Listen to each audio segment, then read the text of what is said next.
Salut, bonjour et bienvenue à cette formation que je décide de vous offrir aujourd'hui. Je suis très heureux d'être avec vous. Je suis Patrice Bleuet, je suis coach et je suis votre ami. Aujourd'hui, j'ai décidé de partager avec vous quelques secrets, quelques éléments qui vont vous aider à renforcer votre leadership. Des secrets que j'ai choisi de partager avec vous parce qu'en réalité, il existe des freins, des facteurs qui freinent le développement de votre leadership. Alors, c'est quoi le leadership? C'est quoi le leadership? Et quelles sont ces sept idées ou ces sept attitudes qui freinent le développement de votre leadership? Nous allons ensemble voir ces éléments. Nous allons les voir vidéo après vidéo pour vous permettre de renforcer votre leadership semaine après semaine ou jour après jour, de sorte à avoir un meilleur impact sur votre communauté. C'est quoi donc le leadership? Je rappelle que nous allons voir ensemble sept pensées qui freinent le développement de votre leadership. C'est quoi le leadership? Le leadership est la capacité d'influencer, d'inspirer, de guider un groupe vers un objectif commun. C'est l'art de transformer une vision en réalité grâce à la mobilisation des talents. Alors, vous comprenez que le leadership, c'est la capacité à, je vais mettre le mot important, donc influencer. Le verbe, influencer.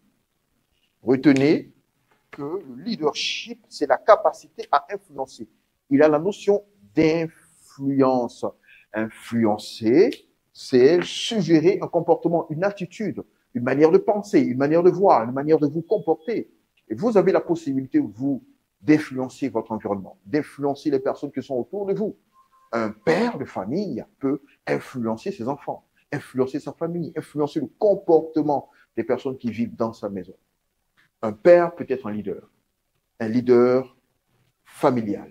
Une mère peut être un leader, influencer ses enfants, influencer même son mari, son époux. Alors, je voudrais vous emmener à travailler sur cet aspect, sur cette qualité.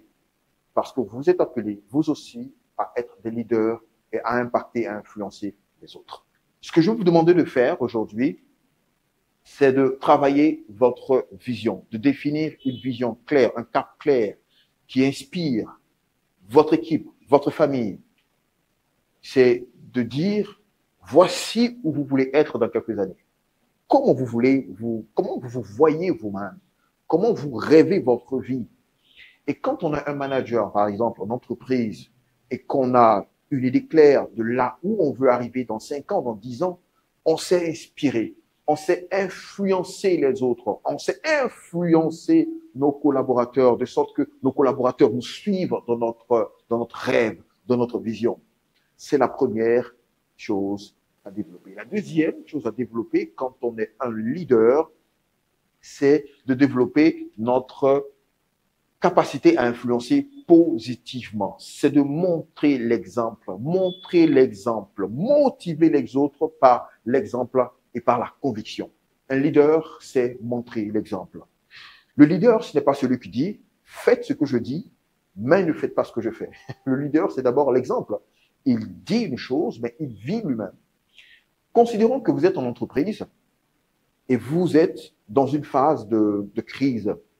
Vous avez besoin de travailler beaucoup plus. Vous avez besoin d'être beaucoup plus cohésif. Vous avez besoin de travailler sur des projets. Vous avez besoin de l'engagement de chacun des membres de l'équipe. Mais pendant que vous demandez la mobilisation, pendant que vous demandez la présence, l'engagement des collaborateurs, vous ne venez jamais au travail. Vous arrivez en retard. Vous avez des paroles qui sont décourageantes. Vous ne motivez pas, vous n'encouragez pas, vous ne stimulez pas. Vous n'êtes pas ici en train de montrer l'exemple. Un leader dans cette situation serait en train de marcher devant. On parle ici de leader chef de file. Il est devant, il montre l'exemple, il dit aux autres, regardez-moi et faites ce que je dis. Le leader montre l'exemple. Et la troisième action que vous devez faire, c'est de développer les talents, c'est-à-dire révéler le potentiel de chacun et favoriser la croissance au sein de votre équipe. C'est-à-dire que, en tant que manager d'équipe, en tant que responsable d'un groupe, hein, d'une entité, votre famille, votre équipe, une équipe de football, une association, bref, vous avez besoin d'inspirer le comportement nouveau. Vous avez besoin de développer le potentiel, le savoir-faire. Parce que dans la pratique, il existe des collaborateurs ou des membres d'une équipe qui sont parfois timides et qui ont besoin d'être réveillés, qui ont besoin d'être secoués, ou alors des personnes qui ne croient pas en elles. Mais vous, en tant que leader, en tant que chef de file, en tant que personne qui influence, vous devez être capable de regarder le potentiel de vos collaborateurs, des personnes de votre équipe, et de stimuler ce potentiel, de sorte à avoir des collaborateurs qui sont toujours actifs.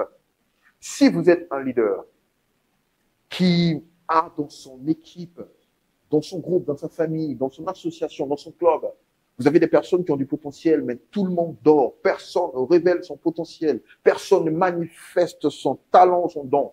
Vous avez un défi particulier à relever sur votre leadership. Ça veut dire que vous avez besoin d'affiner votre leadership parce que votre leadership n'a pas d'impact. Vous avez de l'impact quand vous réussissez à transformer des collaborateurs en vaillants héros.